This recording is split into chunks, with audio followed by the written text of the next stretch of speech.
Today we continue with the book of Mark. And yesterday in chapter 13, we see where Jesus gives a private sermon to his disciples, telling them, they ask about what would be the sign of his coming. And he says that, tell us when these things shall be and what shall be the sign of all these things that shall be fulfilled. They're wanting to know about the future events. This is where he goes into the wars and rumors of wars, and says, don't be troubled. These things must be, but the end shall not yet be. So giving them the 411 of what to expect in the future. He even says that they would go and taken up before councils and be beaten and shall be brought before rulers for his sake as a testimony against them. And again, like I'm saying, is how the world treats the Christians will either be a benefit and a glorification of God, or it will be a testament against them by their rejection of God. He goes on and talks about the end of times. He talks about, the abomination of desolation that will come. Daniel 9 tells them all about that. False Christ are coming and false prophets. But the Son of Man shall come in clouds with great power, gather his elect from the four winds.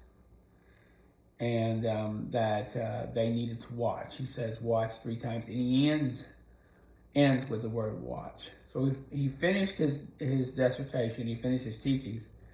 We go into the narrative now of the garden, and then on comes the trials, then comes the crucifixion, then comes the resurrection. It does say that after 2 days, the feast of Passover and unleavened bread, that the chief priests and scribes sought how they might take him by craft and put him to death.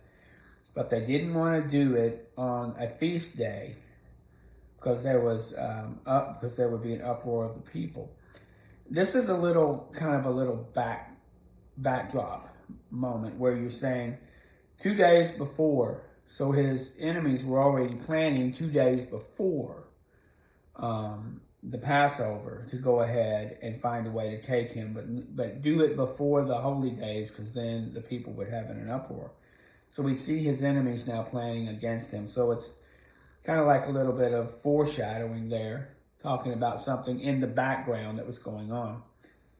And they were staying at Bethany in the house of Simon the leper, and he was eating meat there, and a woman came in with an alabaster box. This is the one that had the ointment. And she came and poured this very important, very expensive ointment all over Jesus. Got him on his head and all over him. Says that she came and took an alabaster box of ointment, very precious, and broke the box and poured it on his head. And some there were having indignation. Why are we wasting this? Why are we wasting this oil? We could have used it and sold it and, of course, fed the poor. This is, again, more closely aligned to some sort of social gospel. We need to take care of the poor. We're not recognizing the symbolism and the importance of what's happening here. Sometimes we'll be blinded by our own social gospels and the needs of people to see what God is doing. And that's what they even said, that it might have been sold for 300 pence and the money given to the poor, and they murmured. And he said, let her alone. Why trouble you? She's done a good work for me. You'll have the poor with you always. But me, you won't have with you always. And you can do with them good any time you want. But she has prepared my body for burial. And whenever the gospel is preached throughout the whole world, this shall also be told as a memorial to her. So it's interesting how he stops to tell this story, how he's memorializing what she did. And this is a very popular story. The whole world knows that this prophecy did come true.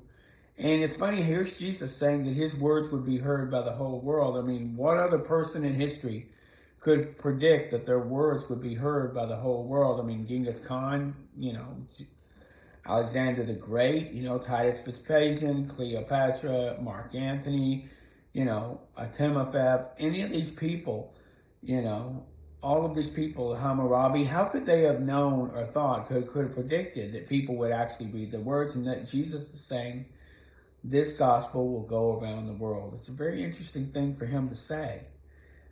And so this story is told in honor of her. Judas Iscariot, one of the 12, went out to betray him. And when they heard it, they were glad. This was the chief priests were glad, and they gave him money. Doesn't say how much here, but they gave him money, and how he might conveniently betray him.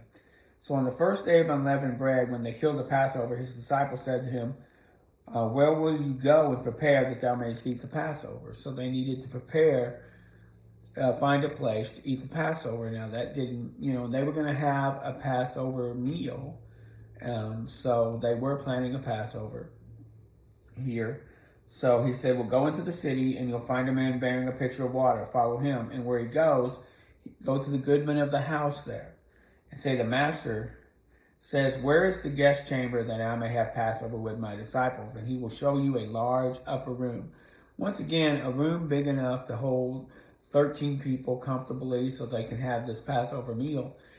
Jesus had even prepared for the Passover meal. Like I said before, everything from the triumphal entry, in fact, everything through his whole ministry, but especially from the triumphal entry on, he was orchestrating the whole thing.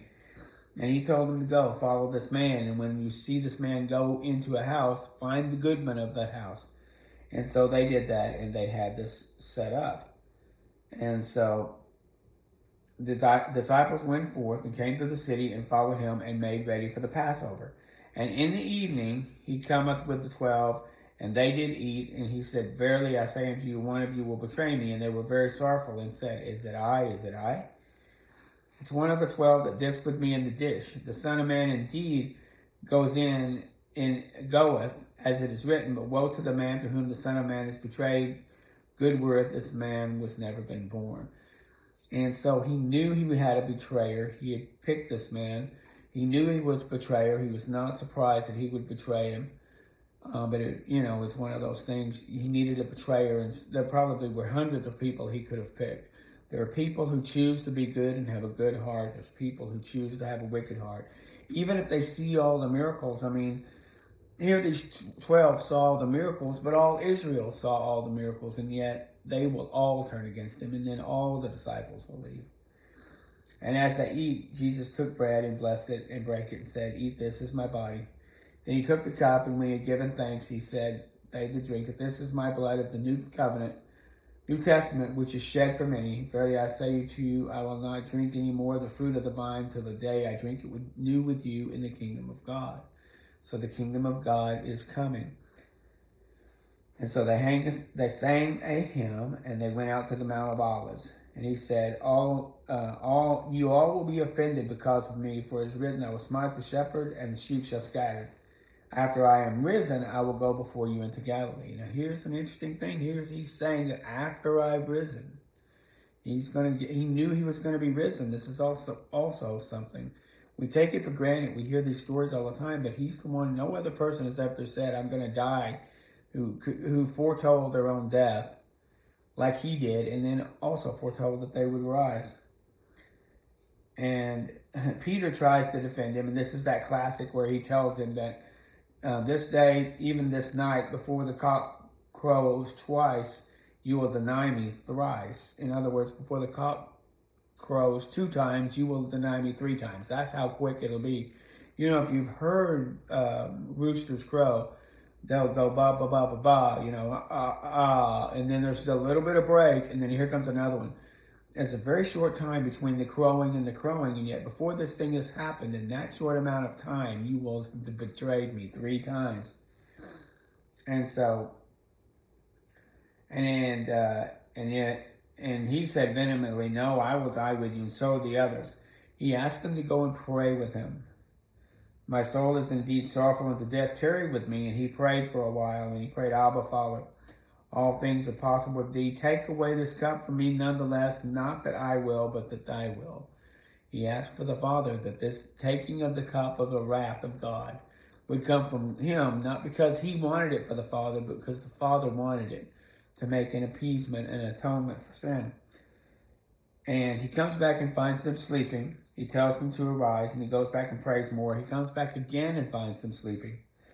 He comes back a 3rd time, and he says, sleep now and take your rest. It is enough. The hour has come.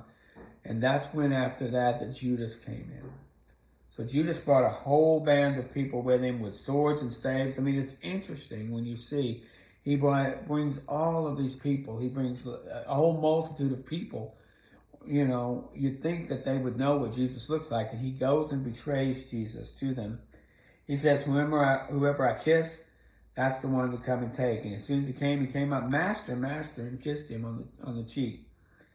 And when they laid hands on him and they took him, so here they are, they go in and grab him like he was going to fight back, and probably pushed all the disciples to the side. And one of them, it doesn't say who in there, but we later find out it's Peter, but Mark tells us that one of them went and drew a sword and cut off one of the servants of the high priest, cut off his ear. Jesus said, "You've come out to me as if I was a thief with swords and staves. I was daily in the temple teaching, and you took me not." He knew that he had the upper hand. He knew they were afraid. And they all forsook him and left. So the disciples had left. We get to an interesting scripture here, and this is the only place we see this. "And there followed a certain young man having linen clothing cast about his naked body, and the young man laid hold of him, and he took the linen clothes and fled from them naked."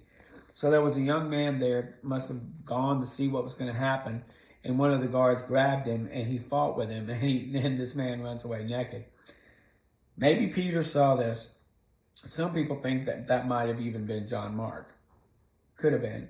But that's the only place where that story is told. Maybe Peter looked over and saw a young man scuffling and then runs off, you know.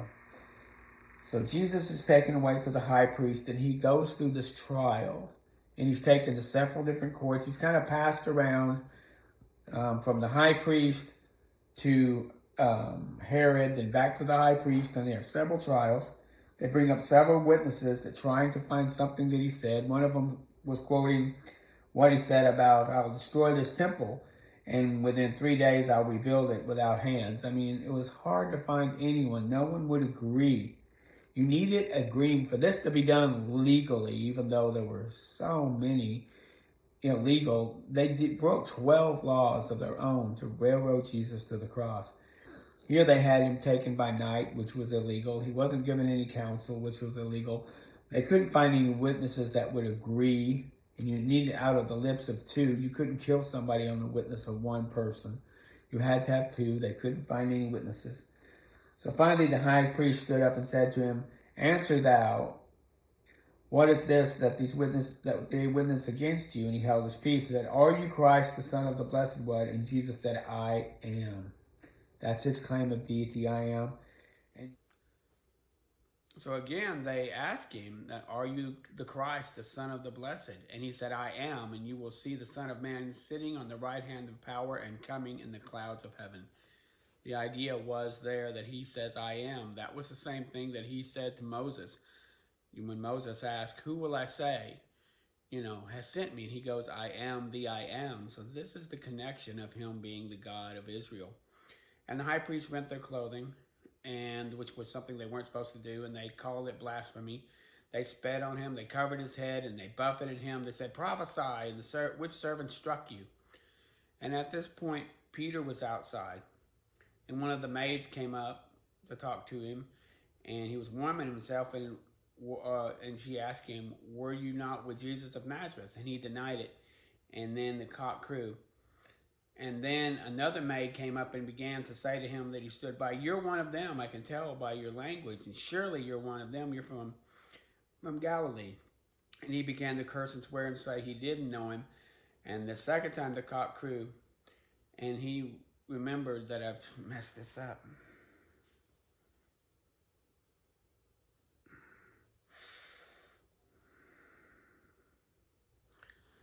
Let's try this one again. 3, 2, 1. So the high priest asked him, "Are you Christ, the Son of the Blessed One?" He says, "I am. And you will see the Son of Man sitting on the right hand of the power and coming in the clouds of heaven." And the high priest rent his clothing.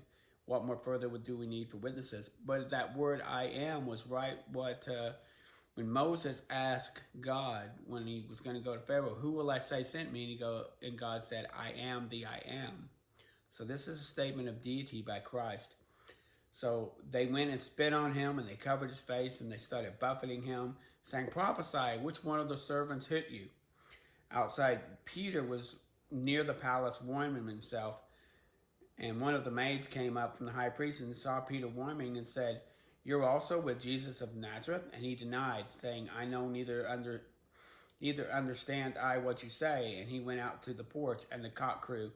And a maid saw him and began to say, "This is one of them." And he denied again. And a little later, they that stood by said to Peter, "Surely you're with them, for you're a Galilean." And he began to curse.